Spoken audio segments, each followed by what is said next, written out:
అమరమైన నీ చరితం, విమలమైన నీ రుధిరం, ఆత్మీయముగా ఉత్తేజపరచిన పరివర్తన క్షేత్రము.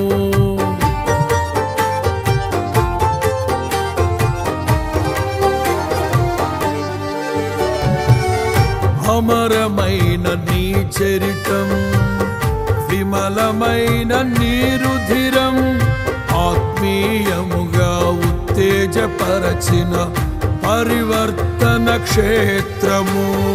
ఇన్నాళ్ళుగా నన్ను స్నేహిల్చి ఇంతగా ఫలింపచేసితివి.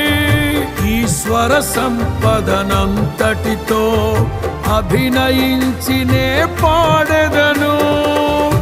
ఉండలేను బ్రతుకలేను నీ